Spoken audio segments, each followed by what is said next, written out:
anaenda kuongea na sisi tu ya afya. Kwa hivyo tujiandae kusikiza kipindi cha afya. Tusimame tuombe ili mnenaji aanze.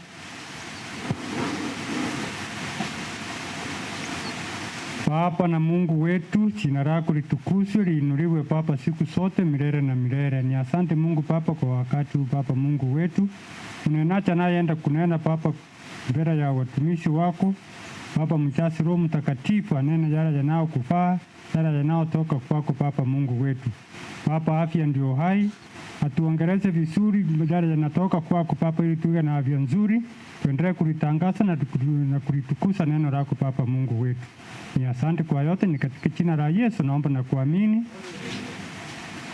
Mnenaji anayeenda kunena anaitwa Jeremia Kaka kutoka Nakuru. Kwa hivyo ni wangapi wanakaribisha mnenaji na mimi hivi? Jeremia, karibu.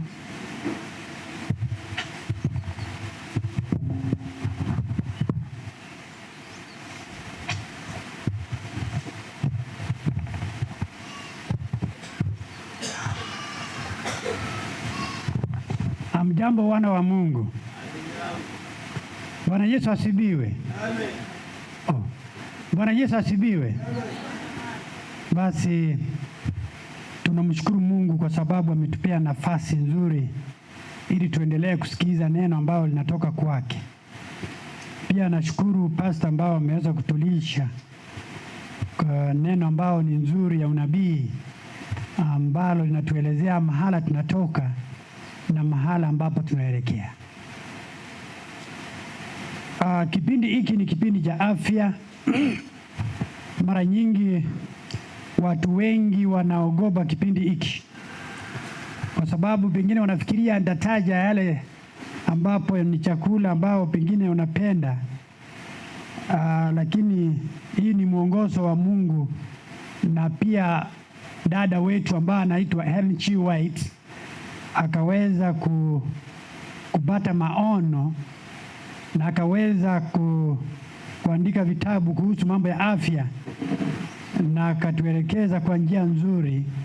Akaandika topic moja inaitwa Health and Temperance. Kwa hivyo mambo ya afya inahusu sisi wenyewe na si mwingine.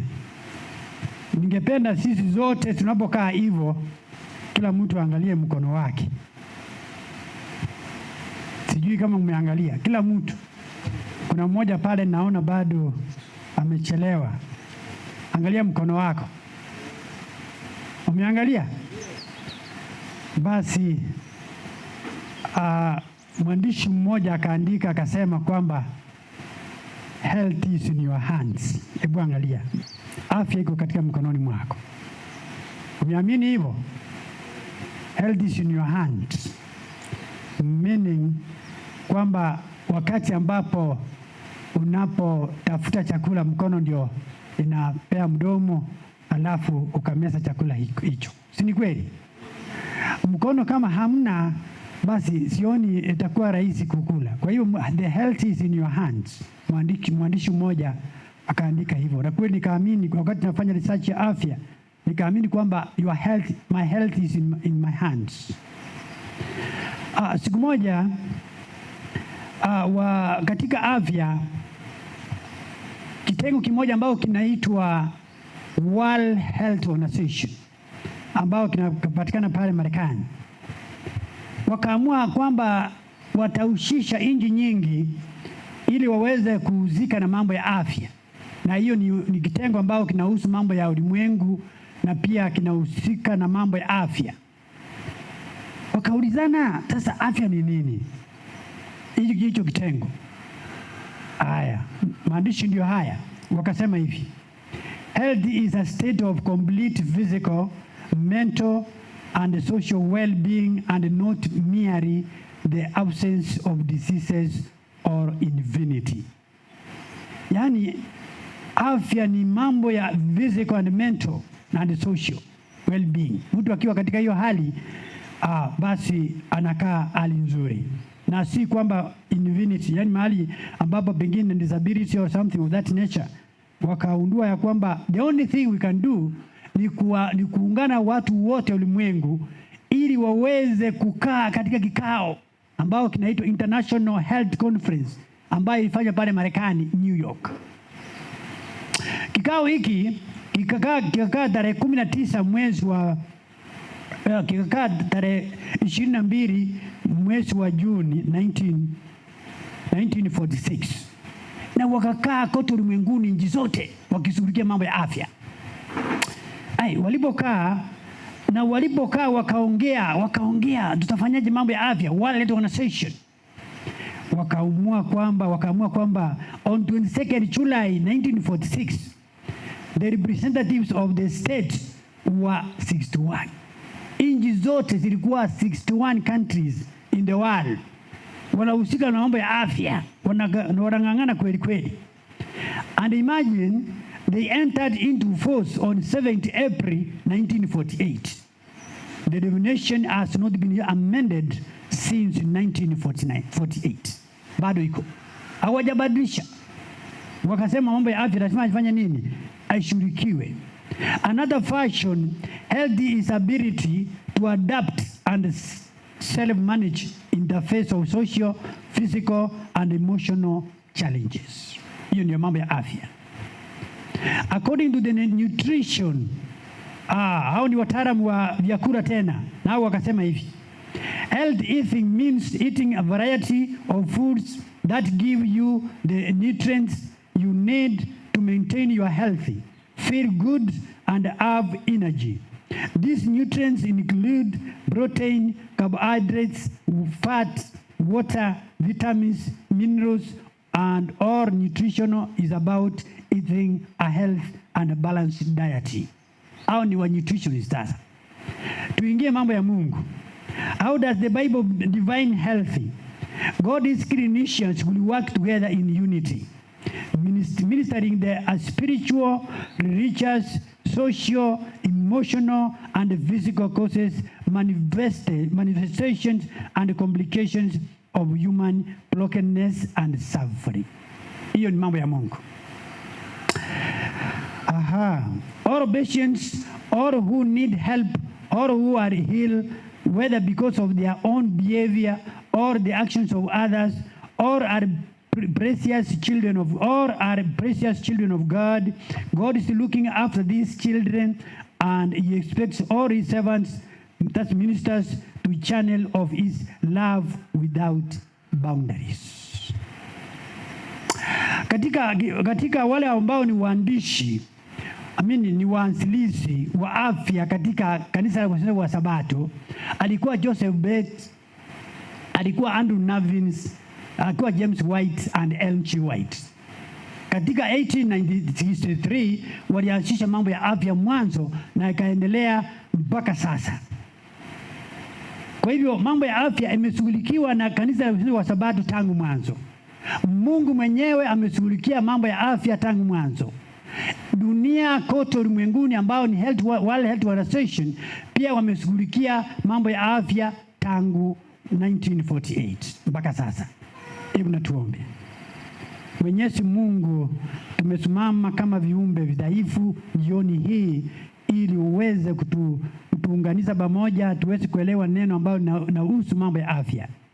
Mungu, hatuna uwezo kuhusu mambo ya afya zetu, lakini tukiangazia macho Mungu kwako, basi utatusaidia na utatulisha mambo ya afya vizuri, na ili tuweze kuwa na afya nzuri kulingana na mapenzi yako. Ni katika jina la Yesu tumeomba na kuamini. Basi leo tutaongea mambo ya afya ni mingi. Ikiwa tutaanza kuongea mambo ya afya, inaweza chukua wiki mbili.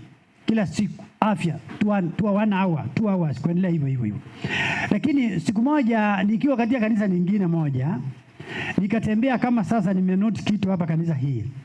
Nikakuta kuna mboga fulani ambapo washiriki waliwaje na imejaa katika compound yao kanisani pale, na hawaishughulikii, hawajuni. Nikauliza, kwani nyinyi mnatafuta dawa hospitali conventional drugs na mko na dawa katika compound? Wakashangaa. Wakasema sasa dawa gani hiyo? Nikawaambia, nyinyi mko na dawa, ikiwa Sabato ikiisha jioni mimi nitaenda na hiyo dawa kama mtaki. mwisho nilipowaambia kwamba mboga ambayo nilikuwa naongea inaitwa disosa. Unajua hiyo mboga? Hii ni mboga ambao inamea in season and out of season, kama vile Timothy anasema. Hiyo mboga siku hiyo nilipoelezea washiriki hao katika kanisa hilo pale Nakuru mahala fulani, wiki hiyo ungeweza kupata hiyo mboga katika michi ikaisha, kwa sababu mwanzo hawakuwa wanajua kwamba ni dawa. Unajua Mungu ameweka mboga matunda na miti, alafu na hii mboga iwe dawa yetu. Unaona, tangu mwanzo. Mboga hii inaitwa pumpkin leaves. Nani anajua ni dawa? Unajua kweli ni dawa? Unajua ni dawa? Nani anajua ni dawa? Mkono juu. Nielezee.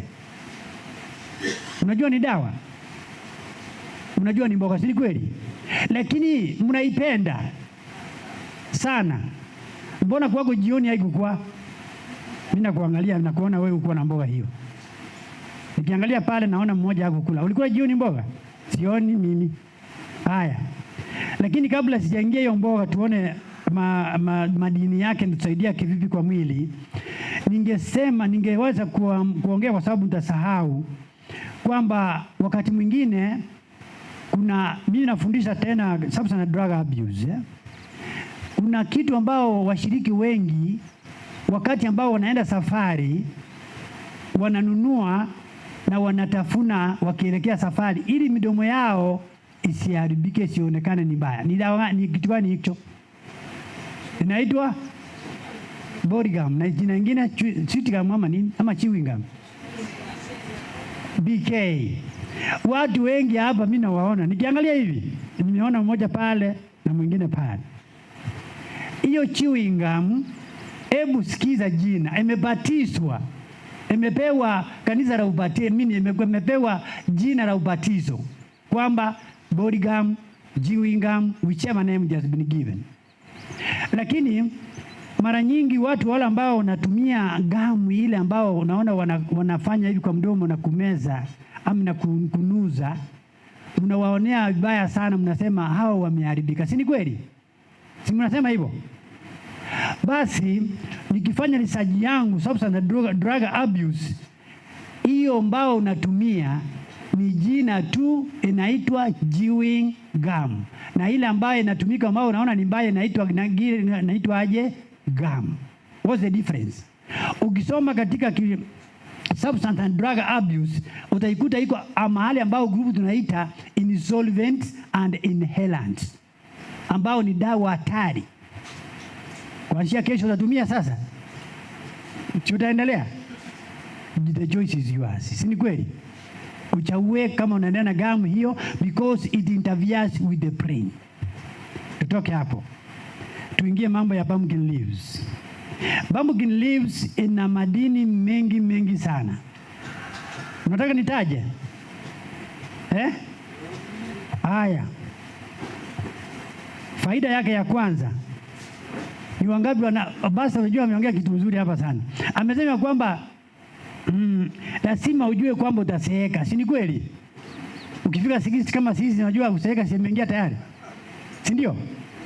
Basi pumpkin leaves ina faida ambayo tunaita anti-aging antioxidants, yaani madini fulani ambao inafanya kuseeka ikawie kidogo. Unaonaje hapo? Nani anataka kuseeka haraka? Sioni. Kuna mtu? It has what we call anti-aging substance. Hiyo ni dawa, hii ni mboga ambayo inaitwa pumpkin leaves. Ni mboga mara nyingi ukienda katika familia nyingi unakuta ya kwamba watu hawaitilii maanani kuilinda. Na ukisoma historia yake ni kwamba mboga hii inaitwa the most powerful vegetable in the world. Umesikia kitu kama hicho? It is the most powerful vegetable in the whole world. Ni mboga ambao iko na madini chungu nzima. Ya kwanza tumesema ni kwamba anti-aging, yaani iko na substance fulani ambapo huwezi kuzeeka haraka. Ya pili, wale ambao wako na shida ya macho, pumpkin leaves ina madini mazuri ambao it improves eye health. Macho inakuwa na afya nzuri kushinda kutumia chakula zingine. Kwa nini? Mboga hii ina madini ambao inaitwa vitamini A, inashughulikia macho, ambao hiyo mara nyingi nyinyi mnashughulikia kukula chakula ambayo inaitwa carrots because iko na beta carotene, iko na carotene. Hii mboga inatengeza macho, ina improve. You know, this food we are talking about is all about prevention. Inasaidia kwa sababu iko na vitamini A. Ni mboga nzuri sana. Number 3, convulsions, ambapo unakuta kama ni mtoto ama mtu unakuwa na mkono na tingiza kidogo, ugonjwa fulani ambayo inasaidia inakuwa ambayo inasumbua watu wengi. It helps moderate, prevent convulsions. Huwezi kupata nyingi kwa sababu iko na medicine ambayo tunaita ethno medicine ambao inapatikana kwa coconut and salt. Number 4, it lowers cholesterol. Pastor Juicy jana ameweza kuongea mambo ya mwili kuwa mnono, na pia cholesterol is not the body mass. Cholesterol inapatikana kwa damu, ndani kwa misisi. Watu wengi wanasema ya kwamba akiona mtu amenona anasema huko na cholesterol mingi, lakini ukiingia katika maktaba, yani laboratory, ukipima mambo ya cholesterol utagundua kwamba wale ambao wanatumia mafuta nyingi, saturated fats, mafuta nyingi, ama kutumia nyama nyingi, ile ambayo iko na mafuta nyingi, inaingia katika pole, inaingia katika kwa mishishi, but the walls of the veins pale kwa mwili yako, inakaa kando kwa ndani, kwa damu ikitembea kando tudogo. Unapoendelea kutumia mafuta nyingi, unapoendelea kula nyama ambayo iko na mafuta nyingi, unapoendelea kutumia chakula ambayo iko na mafuta nyingi, mwisho unakuta umepata blood pressure, condition ambayo inasumbua sana. Lakini mboga hii it lowers cholesterol, it clears that walls ambao imekaa mahali bakando, mahali damu inakimbia, inaleta chini. Number 5, infertility. Kuna mahali ambapo pengine wanaume ama nini wanakuta kwamba they are not, fertility yao iko chini, inaongeza, inaleta juu na mambo inaenda vizuri. Number 6, it controls diabetes type 2 ama general diabetes because of hypoglycemic effect. Ina control, ina substance ambazo kwa sababu GI yake iko chini, inasaidia because it has a lot of fiber, alafu inasaidia diabetes inakuja chini. Number 7, it fights against cancer because it has a lot of high fiber and digestion system in the body inakuwa nzuri, alafu ina control diabetes. Diabetes, ukitumia chakula ambao sifundisha diabetes, nitafundisha maybe another today, sifundishi, niko na topic ya diabetes. The reason why it has a lot of fiber.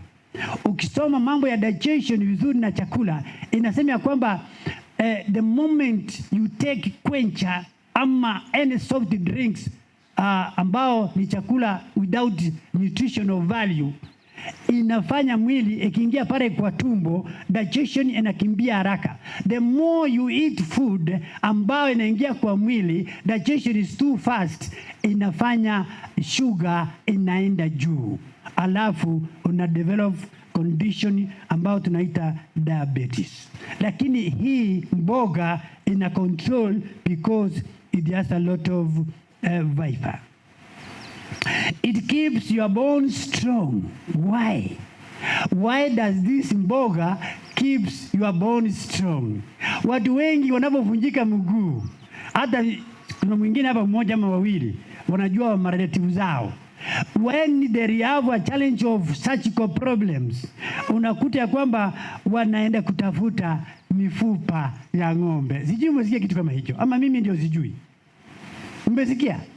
Ati Mvani alivunjika, wataalamu wengi wanakuja wanakuambia, kimbia, nunua butchery ile, nunua miguu ya nyama ya ng'ombe, wanaleta wanaweka, ingine imekaa kwa fridge for almost 2 months, almost 3 months, ambao enda kuletea shida kwa tumbo, which can bring you some bacteria. Now mboga hii, it keeps your bones strong because is very rich in calcium. Wewe wakati mmoja wewe tulikuwa Kisumu, tukapima pale kwa laboratory, tukapima omena na chakula zingine, tukakuta omena it has a lot of calcium, a lot. So hii mboga, it keeps your bones strong because it has a lot of calcium. Number 9, it boosts immune system, non-increasing HB, that is hemoglobin, ambao inaongeza vizuri, inafanya damu inakuwa vizuri kwa mwili. It has a lot of protein supplements. It is very rich in protein. As much as it's green vegetables, it has a lot of protein because of this nature, kwa sababu ni mboga ya Mungu aliweka tuweze kuitumia. Mungu ameweka hivyo. It helps in digestion because of high fiber. Digestion inakuwa nzuri, chakula inaingia kwa mwili vizuri, alafu digestion inaenda vizuri. It prevents infections. Mboga hii ambao ni mboga ambao wengi hawapendi, kuanzia leo ingekuwa heri ushughulikie sana kutafuta mboga hii. Prevention infections because it has substance ambayo tunaita antibacterial properties, ambapo inakusaidia infection nyingi asita kukimbilia. Unajua kuna wengine leo ni mgonjwa, kesho ni mgonjwa, na mboga imejaa hapo nje, pumpkin leaves haitumii. Ukimwambia nitumie, na young people wana associate mboga hii ni ya wazee. Unaona? They associate these green vegetables to be for the old people. No. It is God's vegetable, ametupea tutumie vizuri na itusaidie katika afya zetu. Haya, young people, young family muko. Kama muko, unajua habari hii mtaeneza pale nyumbani. Number 13, it helps in lactating. Unaona? Because it has a lot of calcium, it helps in lactating. Kuna wakati ambapo young family wakipata mtoto wa kwanza, unakuta mama maziwa itoki. Unaona? Mboga hii ya kuitumia nyingi, maziwa inakuja tu vizuri na mtoto anaendelea kutumia maziwa hiyo vizuri, alafu afya yake inaendelea vizuri. It has a lot of iron. Kwa hivyo anemia kuitreat, unatumia mboga hii vizuri, alafu inasaidia mwili kwa njia nzuri. Number 15 ambao ni ya mwisho. These vegetables, it has a lot of vitamin C. It means it protects your body kwa njia nzuri. Ina protect your body asa the skin conditions. The skin becomes very nice and very healthy. Nimemarishia hapo. Taenda mahali pengine. Kuna kitu ambao tunaita, kama kuna swali utauliza, kuna kitu ambao tunaita ndengu. Nani anajua ndengu? Ndengu mnajua? Umekula leo asubuhi mjana? Ndengu is one of the best food that we need to eat. It is classified under what we call legumes. Ndengu. Na kuna ingine inaitwa green peas. Ile unahitaji kwa lugha ya mtaa chimbizi. Hiyo ni lugha ya mtaa ama ni lugha ya kweli? Chimbizi. I want to mention about them because I might forget. Mboga hii mimea hii, the seeds ambapo ni legumes, inaitwa ndengu. Mtaalamu mmoja akaandika kuhusu ndengu, kitabu kimoja ambao nimesoma, nifanya research kidogo. Akasema hivi, mwenye anatumia ndengu nyingi ana bahati sana. Ndengu green, naitwa green grams. Yes. Kwa nini? Green grams iko na substance ambayo tunaita selenium. Selenium nyingi sana iko naye. Mwandishi mmoja akasema hivi, ladies, muko? Are you there? Mimi sioni. Are you ladies there? Yes. Wanasema hivi, the more you take the green grams, the more you prevent breast cancer. Remember, breast cancer is one of the most cured disease globally. Mwandishi mmoja akasema kwamba kama yeye angekuwa the lady, yeye hakukuwa pengine, si ndio? That every day angekuwa anatumia ndengu to prevent breast cancer because it has a lot of selenium. Haya, wanaume muko? Muko? Are you there? Even men like me use those green vegetables. To some level, inasaidia prevention of prostate cancer. Unasikia? Dawa iko kwa dawa ndo ni chakula ambayo ni green grams. Number 2, mbichi, chimbisi moja. Unahitaji aje? Chimbisi. Those ones are very, very nutritional. They have nutritional value. Iko na value nyingi nzuri. Now, wale ambao umetumia mbisi leo mjana, ningependa kama ingewezekana muendelee kutumia siku zote kama ndengu. Tabu na wale ambao scholars ambao wameandika, wamefanya research, wamesema hivi, unapotumia ndengu green grams, inaitwa green peas, whatever they call them, inasaidia prevention of stomach cancer. Hizi zote, biiti mtoto, biiti mama, biiti mzee, ukiona hizo usiwachane na hizo. Mwenye akuli, mwenye anazikataa, ole wako, kwa sababu it is a very nice nutritional value iko naye. Now, kuna jambo haya, hiyo bisi inasaidia sana, ni nzuri, it prevents stomach cancer. Green vegetables, green grams inasaidia breast cancer. Remember, atuongei mambo ya cancer saa hizi. Cancer is one of the most killer disease in the world. One research, American Research Institute ambayo imefanya research inakuja kwamba conditions za cancer zimejaa, even World Health Organization. There are so many bodies ambao tunafanya mambo ya cancer. Lakini chakula kingine ambao ni nzuri ni carrots. Carrots inasaidia, mnajua the reason why carrots inasaidia, ina kitu inaitwa beta carotene. Beta carotene ni ile yellow color ambao unaona. Haya, kuanzia leo ambao kabla sijatoka huku nikielekea Nakuru, ningependa mchukue jambo hili kwamba any food that you see which has yellow color, is yellow ama purple, I don't know, hapo mtanisaidia, yaani color kama carrots, that food has a lot of beta carotene. It is meant to prevent all cancers. Kuna zingine ambazo hazina hiyo kara, lakini nyingi zao kama mango, kama gani ile mnisaidie, carrots na gani ile iko yellow color. Hii tumekula jana, mjui watermelon. Those ones they have any color, anything that you see color iko. Wewe usiishi hapo, usitoke hapo, kwa sababu inasaidia. Hebu tusome katika kitabu kimoja ambapo ni Exodus 23 verse 25. Inasema nini? Exodus, kuna msomaji anaweza soma?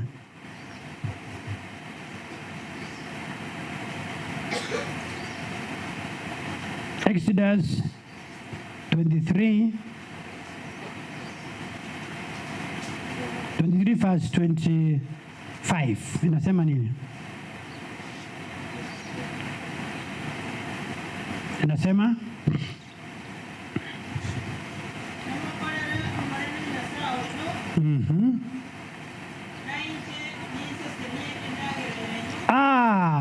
mfanyie Mungu kazi na yeye ataibariki chakula yenu na maji yenu.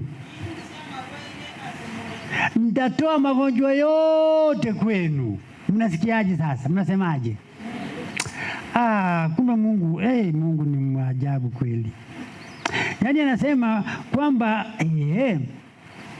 and you shall serve the Lord your God, and he shall bless thy bread and thy water, and I will take sickness away from the midst of thee. Mungu asemaje? Kwa Kiswahili asemaje sasa? Nanyi mtatumikia Bwana Mungu wenu, naye atawabarikia chakula chako na maji yako, nami nitakuondolea ugonjwa kati yenu. Mnaona sasa? The moment tunaendelea kumwabudu Mungu kwa njia ya haki na kweli, magonjwa yote Mungu ametuhakikishia ya kwamba atatuondolea yote.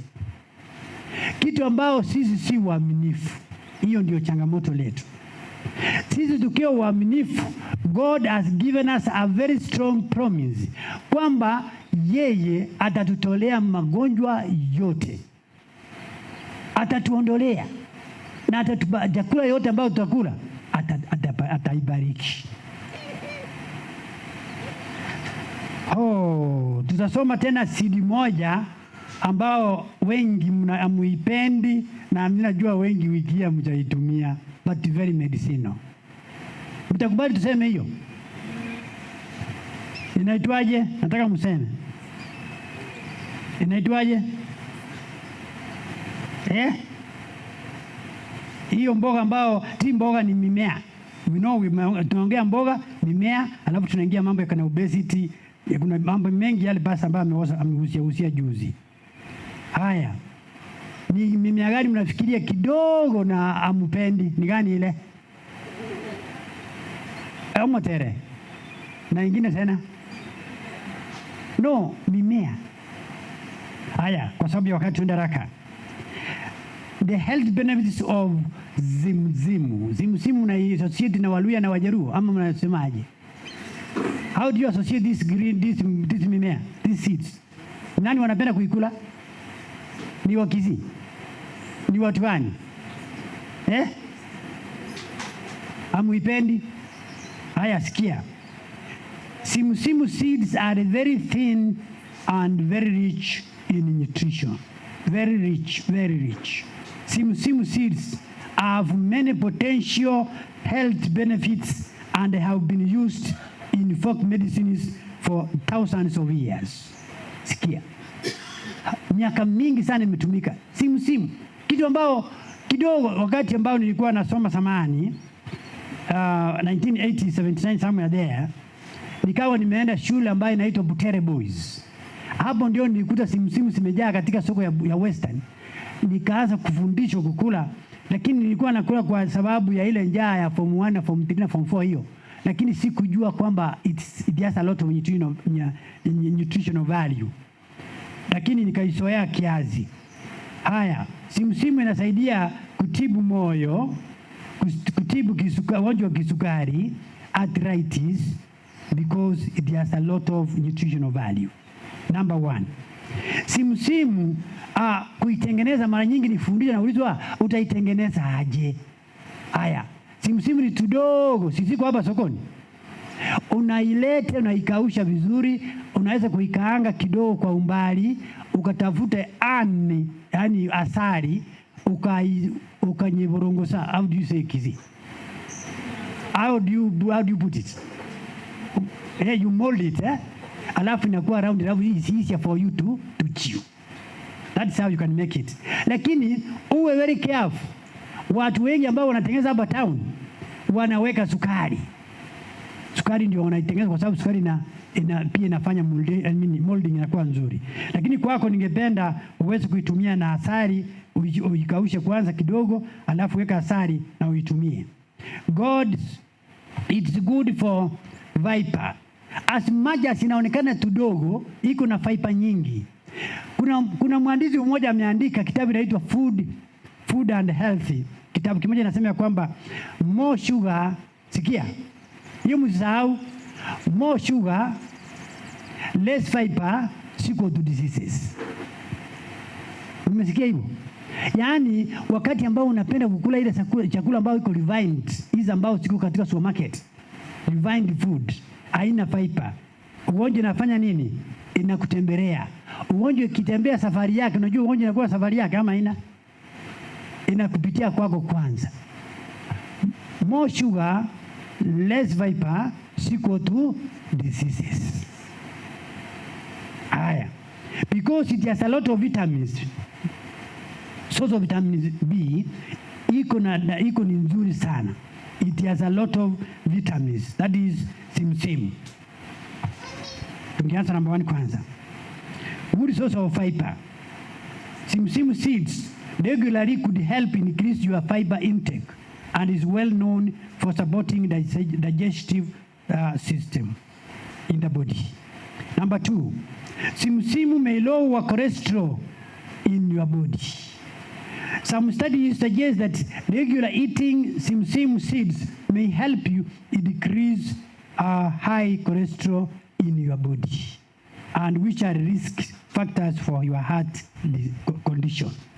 Number 3, it is very nutritious source of plant protein. Unasikia? It is not a plant, but it is very nutritious and it has plant protein. Simsim seeds supply 5 grams of protein per 3 tablespoons. Unasikia sasa? Serving. Protein is essential for your health as it helps build everything from muscles to hormones. Number 3, it may help lower blood pressure, inakuja chini. High blood pressure ambayo inasumbua watu wengi, simsimu inarudisha chini. Pia inaweza kukusaidia the heart condition and stroke. Simsim seeds are high in magnesium, which may lower blood pressure. Additionally, it has lignans, vitamin E, and other antioxidants which can help your body, na pia misisi katika mwili to maintain your health, your blood pressure. Number 5, it may support bones. As small as unaona hiko tudogo tunini, wakiwa wanasema hivyo. Iko na vitu mingi inasaidia bones. Simsim seeds inasaidia sana. It is very rich in several nutrients that boost bone health, though the calcium is mainly in the heart. Yaani ile kangusia kama ingeonekana calcium imejaa pale. Number 6, it may reduce inflammation. Mahali ambapo umeumia kwa mwili. Simsim seeds may fight inflammation, ambao mara nyingi mtu anaumia akienda hospitali anapewa dawa kama pengine Brufen because it's inflammatory, inasaidia kama upande wa inflammatory. Hii simsim inasaidia. When people with kidney diseases ate a mixture of 18 grams of flax seeds, which is the family of the same, and 6 grams each of simsim and pumpkin seeds daily for 3 months, their inflammation markers dropped from the body. Unasikia kweli? Are you getting what I'm saying? Unasikia vile mwandishi wanasema hapa? Now, may aid blood cell formation. Wakati ambao blood cells imekuwa na shida kwa mwili, simsim it makes red blood cells. Your body needs several nutrients including ones found in simsim seeds, ambazo zinasaidia mwili inakuwa vizuri. Number 9, simsim may aid blood sugar control. Unaona? It may aid blood sugar control. Simsim seeds are low in carbohydrates while high in protein, healthy fats, all of which may support blood sugar control. Simsim is very rich in antioxidants. Inasaidia kukinga mwili kwa magonjwa tofauti tofauti, na hata damage of your cells in the body inasaidia kukinga ili iweze kuwa vizuri, and some other chronic diseases in your body. Simsim. Number 11, may support your immune system kama ile disosa, because simsim seeds are a good source of several nutrients crucial for your immune system, including zinc, selenium, copper, iron, vitamin B6, and vitamin E. For example, your body needs zinc to develop and activate certain white blood cells that recognize and attack invading microbes. Hiyo ni simsim. Namba 12. Simsim may assist, may help, ama may boost arthritic knee pain. Mtu ambao kuna mguu inamuuma usiku na mchana, ukitumia simsimu nyingi, there will be some possibility kwamba mguu joints, mguu inauma, mguu at least those pains may reduce. Simsim is very good for osteoarthritis, which is very common to many people, joint pain, and it will assist, and somebody would feel a bit comfortable. Simsim inasaidia inflammatory and antioxidant effects that may protect your cartilage. Yaani mguu, wengine wanasema sengine akisemea nasikia mguu inafanya kara. Simsim is the best. May support thyroid. Wale ambao mmeona wagonjwa kitu imekuwa hapa kwa singo. Umeona hiyo kitu kama hicho? Unahitaji wakisi. Leta watia. Nne kigoro kwa. No, geusi. Inaitwaje wakisi? Oh, gizi onge. Gizi hakuna. You do research, ndio? Can you do research and then you bring that report kesho? Si sawa? Tafuta hiyo jina mwigizi. Inasaidia kupunguza hiyo the rate, yani ile inaweza kusaidia kwa sababu it has a lot of source of selenium, supplying 18% of the LDI in both hulled and unhulled seeds. Ile ambayo imetengenezwa imesiawa na nyingine hajasiawa. Your thyroid glands contains the highest concentration of selenium of any organ in your body. This mineral plays a vital role in making thyroid hormones. Inasaidia kuzuia ili hiyo kitu isitokee kwa mwili. Mara nyingi unakuta watu wengi wamekuwa naye, lakini sana I don't know, you need to do a bit research. Wamama wanakuwa na shida katika hiyo hali. May aid hormone imbalance during menopause. We are not teaching about menopause today, but it helps to balance the hormone during menopause. Ambao vitu mingi estrogen and progesterone zote zimetoka. Then if you eat this simsim inasaidia kubalance hormones in the body ambao inasumbua wamama wengi ambao tunaita hot flash. We are not talking about menopause now. Hebu tusome katika kitabu kimoja ambao ni John 3 verse 1 to 2 inasema nini? Kuna mboga moja, ama wacha niingia obesity. Ama niongea about mboga moja inaitwa cabbage. Unapenda cabbage? Mnajua faida yake? Cabbage. Do you know just hii tulikula jana, juzi ama leo mjana. Do you know the benefits of cabbage? Au mtakula tu. Samahani, wakati nilikuwa mdogo, cabbage sikutaka kuiona hata ningekanyaga nitupe huko kwa msituni huko. Na mnajua there are a lot of benefits. Health benefits. Nani anajua? Inatibu nani? Gani? Ulcers, correct. Another one. Ingine ni gani? Tuongee hiyo ama tuende ingine? Tuongee hiyo kidogo.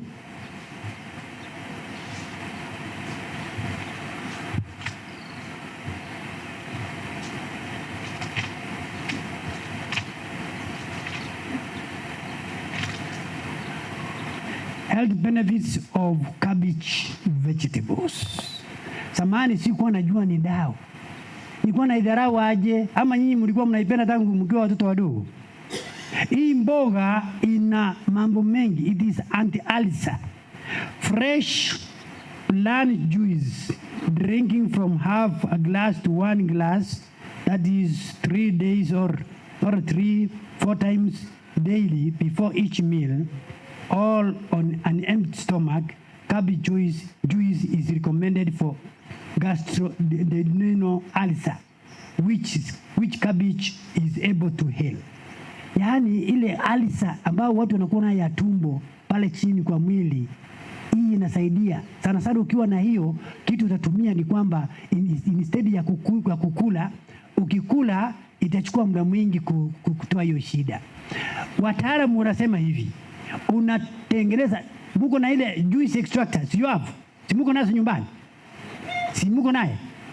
Haya, tumia juice extractor utoe juice yake ya hii mboga. Iko na machi nyingi, unatumia glass. Wanasema hapa kwamba I have glass to 1 glass 3 or 4 times a day, itatoa ile duodenal ulcer ile ambao ni complicated. Duodenal ulcer inasumbua aje? Watu wanaenda H. pylori sijui nini, vitu mingi inasumbua pale, inatoa vizuri hiyo. Ukitumia 1 glass ama half a glass 3 times a day juice yake, wacha kukula pia iko ni nzuri. Utumie for duodenal ulcer for 3 days. For 3 days itakuwa imepunguza hiyo makali. Na wanasema hivi instructions, for the instructions, daily before each meal when the stomach is empty. Mwigwede, unasikia? Dawa ambao ni ya kienyeji, dawa ambao ni ya nyumbani, it does not cost you any money at all. It is recommended for gastroduodenal ulcer, which is very cumbersome. Ugonjwa ambao inasumbua watu wengi, wanakunywa Omeprazole sijui nini, madawa mingi.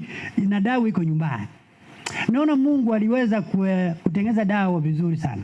Now we move to number 2.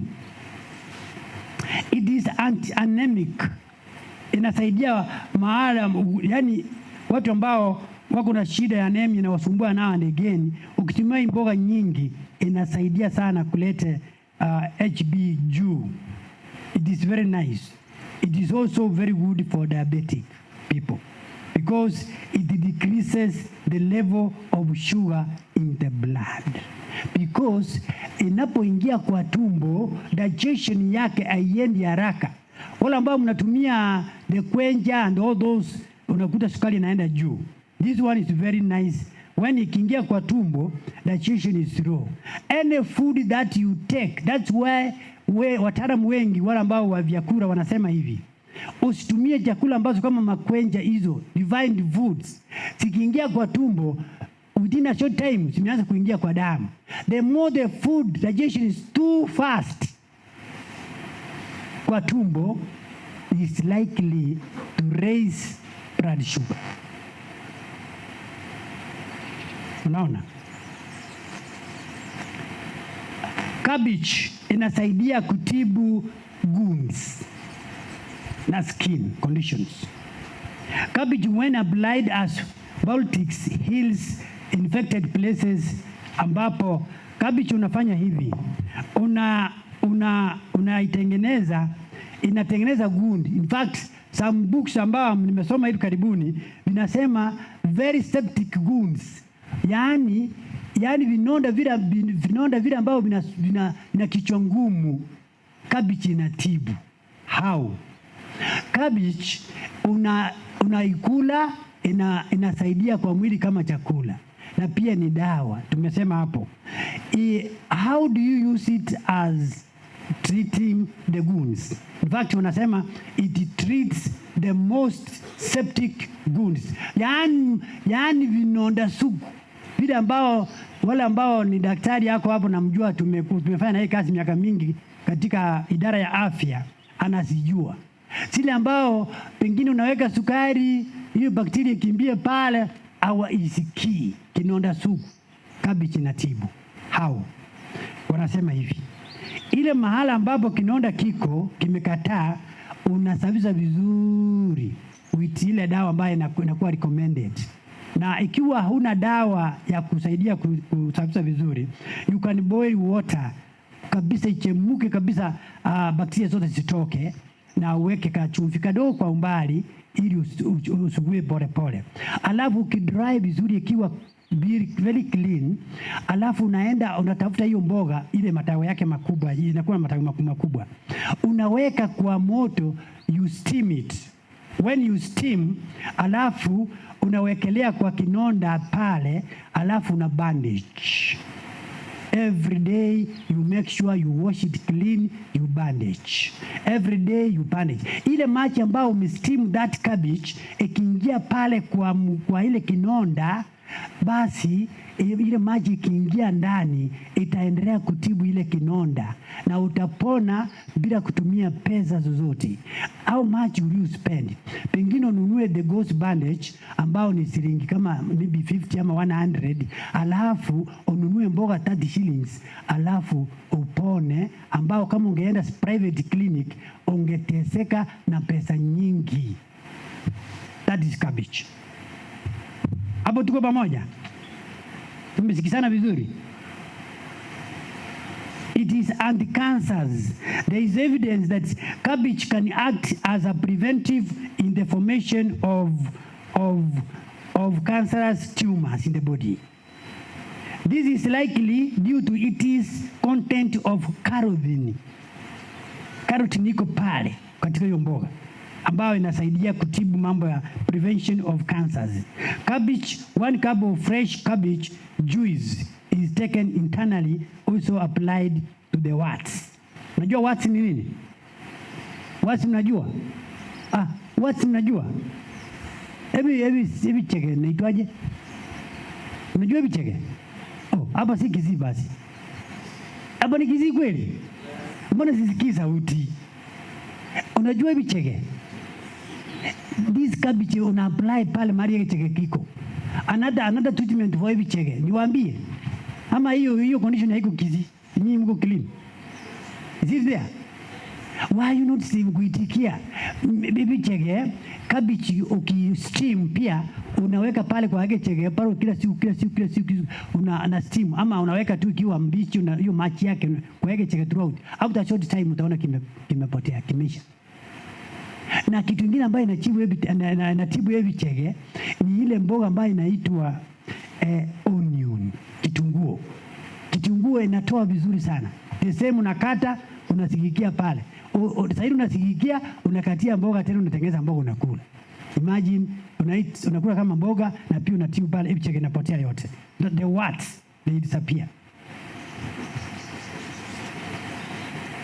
Now kuna ugonjwa ambayo inasumbua sana. Wana recommend kwamba anti-asthma, can treat asthma. The red one now, chile ya white or purple. Umeona purple cabbage? Have you ever seen it?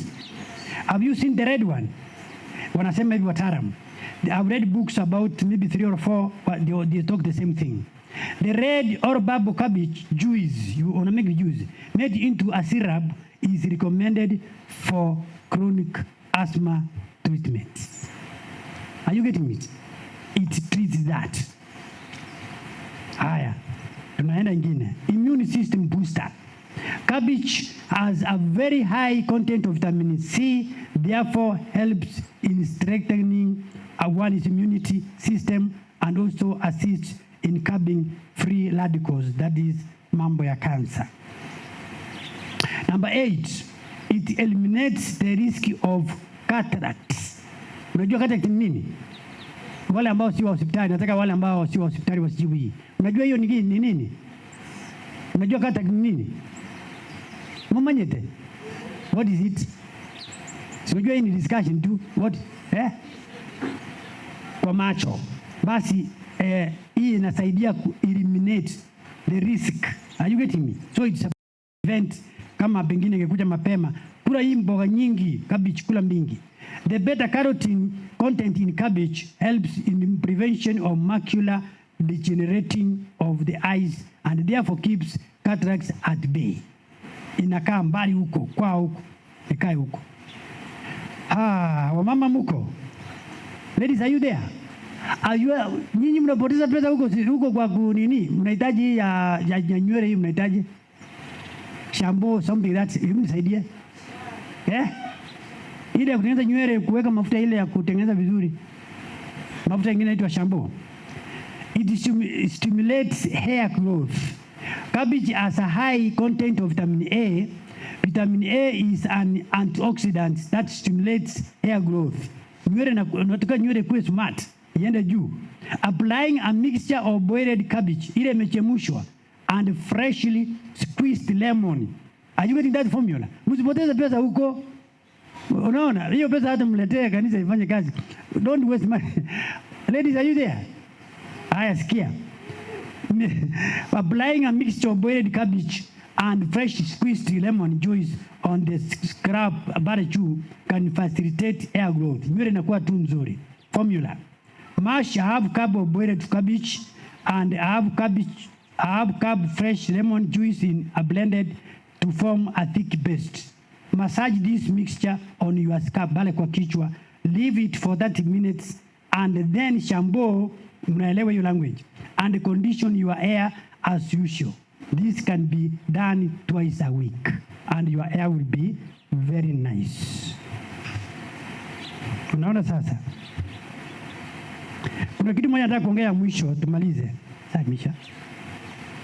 Tutamaliza vitu vingine, kuna topic kidogo sana, very small topic.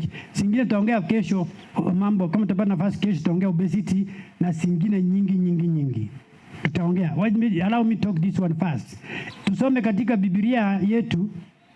Tungesoma Biblia yetu Yohana 3 mlango ya kwanza na pili. Mlipata hiyo? Inasema nini? Yohana the letter, barua ya Yohana 3. Inasema nini? Nani amepata? 2.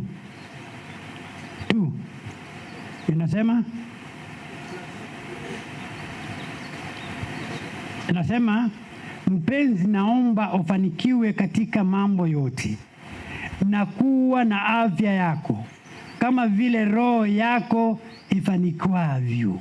Unasikia sasa? Biblia inasema mpenzi, naomba ufanikiwe katika mambo yote na kuwa na afya yako kama vile roho yako inafanikiwavyo.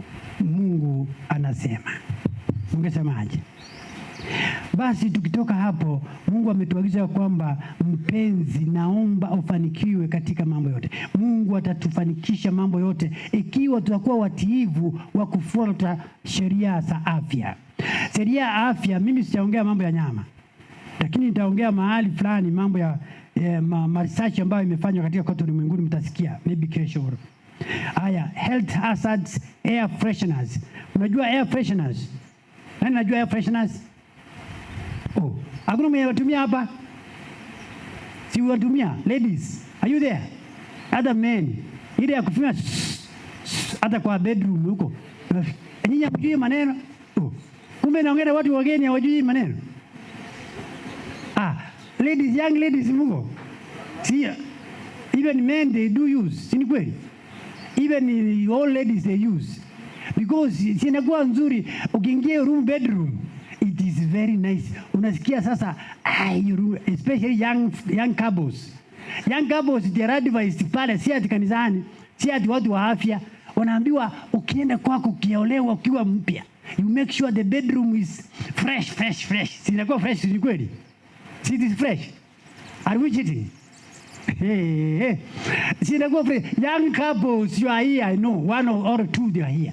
Not even young, even the whole one, the old mothers. Not even the old mothers, even the men like us.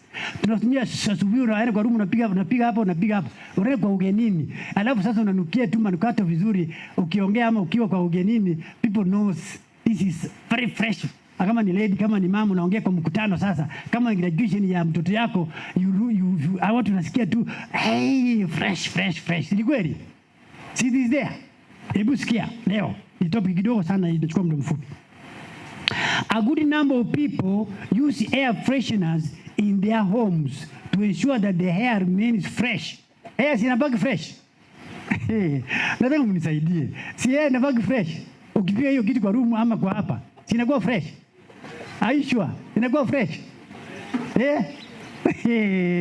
Sikia.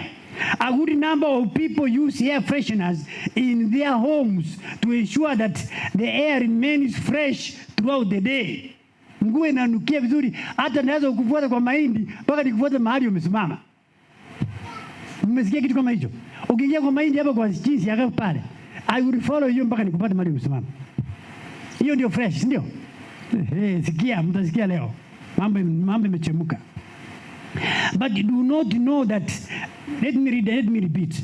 A good number of people use hair fresheners in their homes to ensure that the hair remains fresh throughout the day. But you do not know that doing this, they might be exposing themselves to danger. Wewe mwenye natumia sasa leo ni leo. Leo mimi pengine mkiniambia mimi nitaenda one way to Nakuru, ili nisionekana hapo, kwa sababu nimetaja ile ambao inawasaidia kufanya air pressure ikuwe kwa nzuri katika manyumbani mwenu. A study conducted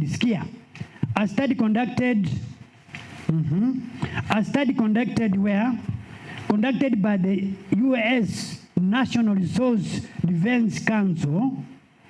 Mnasikia sasa? Research ambayo imefanywa katika pale Marekani, ambao imefanywa pale. A study conducted by the US National Resources Council, Defense Council, that is NDRC, in the year 2012, hii ni karibuni, found that most of the 14 common household hair fresheners surveyed contain chemicals that can aggravate asthma and affect reproductive development. Unanisikia kweli? Italeta shida kubwa. Hata wakati mwingine young couples wakiolewa, wale ambao walitumia nyingi wakiwa wasichana na wakakuja kutumia nyingi, it might have affected their reproductive development. Allow msichana, I'm not talking about family life. Allow msichana akikaa miaka 2, miaka 3, miaka 4, miaka 5 hajapata hajafanikiwa na mtoto, alafu mambo yanachemuka pale. Watu wanamuongea kanisani, wanamuongea pale kijijini, wanamuongea kila mahali, relatives in laws and everybody. Kumbe msichana alitumia too much fresheners wakati ambao alikuwa kwao, ili aonekane smart, arekane smart. I don't know how to put it kikizi. Yani arekane na kiako kikizi nasema smart. Amuravera. Yes, I'm finishing this as small topic. Amuravera but akiingia kwaka kiolewa anakuwa na shida ya kupata watoto. And it can also aggravate asthma inaenda juu. The study which assessed essential sprays, jellies, and bleeding oil fresheners conducted independent laboratory testing that confirmed the presence of Barrett's hormone disrupting chemicals that pose a particular health risk to babies and young children in 12 out of the 14 products. Ambao walifanya research kwamba 12 products ambao zilifanyiwa research out of 14 waliundua kwamba there is risk kwa watoto. Unapozaa watoto wadogo, they may develop disability and other conditions ambao si nzuri. Air fresheners could be containing any of a number of dangerous chemicals whose danger many people might not be conversant with. One of the chemicals formulated irritates the lungs, mucous membranes, and may cause cancer in your body. Many ladies wameingia katika hali hiyo. Another chemical in fresheners, imagine that chemical, even waulize, niseme kidogo. Wale ile the container itself, umeiona? How does it look like, the container? Nani anajua ni haraka? Container inaonekanaje ya fresheners? It is very hard, si kweli? Na ni mkebe ambao ni ngumu, si ndio? Kwa nini atengeneze mkebe ngumu na ni home remedy, ni kitu ambayo ya nyumbani? Why? Mmesaji uliza swali kama hilo. Mkebe yake ni ngumu, ni kama mawe. Why? It is being protected properly kwa sababu iko na petroleum ndani. It has some what we call petroleum distillates ambazo which are flammable, ambayo inaweza kuripuka alafu ichome nyumba.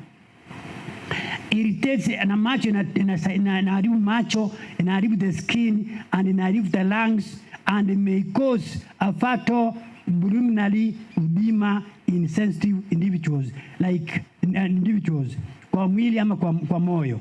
Tunamaliza hii.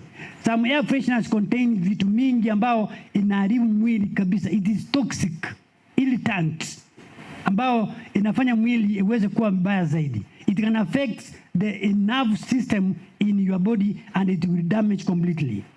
Some studies have also linked air fresheners with abnormally developed male genital, poor quality and low mambo ya productive ndio naongea. Inaharibu kabisa. Those are the main conditions. It has what we call butane and isobutane poses serious toxins to the brain and nerve system. Inaharibu kwa ubongo na ikaharibu nerve ya mwili. It has what we call propane ambao could be a danger to the cardiovascular and the system and it may cause toxins to get into the blood, the liver, the kidney, respiratory system, skin and nervous system, and finally it will cause what we call fatal death. Watu wengi wamekufa kwa njia ambayo haieleweki kwa sababu ya kutumia fresheners for a long time. It will affect the kidney, the lungs, the liver, the heart and the skin, the body, and mwisho utakufa papo hapo, na Mungu awabariki. Swali ndio. Saa imeisha.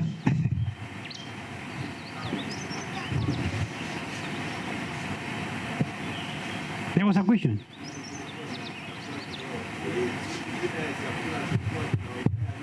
Aha.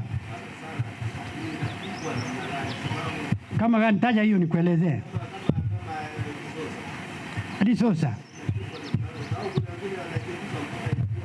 Now, according to research, nutrition research ambayo nimefanya kidogo, nimekuelewa haraka, tunaenda sasa. According to research ambayo nimefanya kuhusu nutrition na cooking food, inasema ya kwamba wengi wakati ambao tulikuwa wadogo, I want to answer that question then we just leave.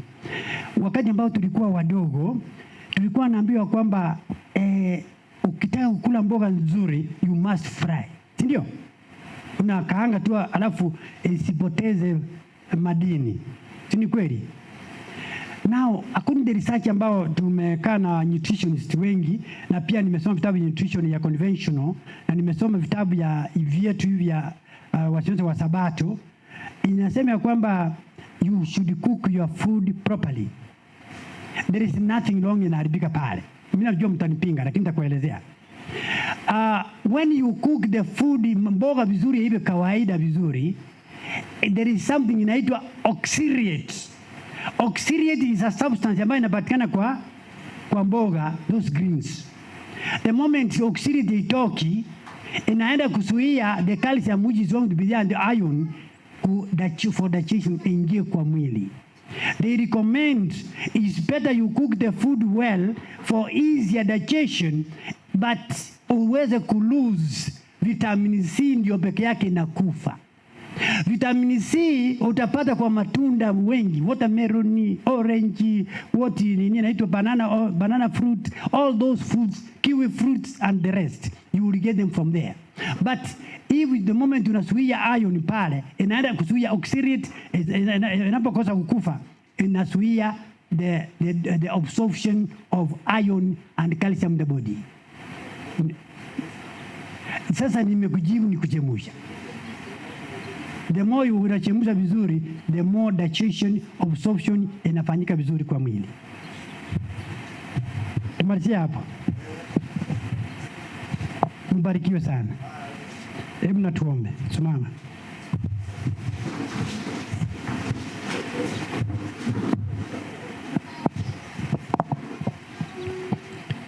Baba wetu wa rehema nyingi, tunakushukuru kwa sababu umekuwa mwema kwetu tangu tulipoanza kipindi hiki, tulipoanza kipindi cha wimbo mpaka wakati huu. Mungu wa rehema nyingi, tunaamini ya kwamba sisi hatuwezi kuwa wazuri kwa kuchagua vyakula. Mungu tusaidie, utupatie hekima ya kutosha ili tuweze kuwa na choice ya kuchagua chakula nzuri ambaye natengeza miili yetu, ili Mungu tupate nafasi tuwe na afya nzuri, ili tuweze kuabudu siku zote mpaka wakati Yesu atarudisha ufalme wako. Kwa hakika Mungu, hatujafanya vizuri katika vyakula, kwa sababu mara nyingi tuko na tamaa, tuko na mawazo ambao hayaambatani na matakwa yako Mungu. Tuko na matamaa ambao hayaambatani na neno lako takatifu. Leo hii Mungu, tuguse mioyo yetu yote ili tuweze kutafakari, tuweze kukua ambao revival, tuweze kuwa reformation ya chakula nzuri. Yesu, unapoangalia wana wako wako na afya nzuri, naamini ya kwamba unafurahi sana. Mungu wa rehema nyingi, tuguse mioyoni mwetu, tutafakari yale ambao tumekuwa tukitumia ambao si nzima chakula nzuri, ili tubadilike. Tuseme Yesu, siku nyingi tumekuwa mkitumia chakula ambao si nzuri, ambaye haitengezi mwili wetu, lakini Mungu, tubadilike kuanzia leo. Na Yesu, ukiangalia basi utaona hao wana ni wangu wamebadilika, lakini hatutaweza sisi kama binadamu, bali mapenzi yako yatendeke. Ni katika jina la Yesu tumeomba na kuamini. Amen.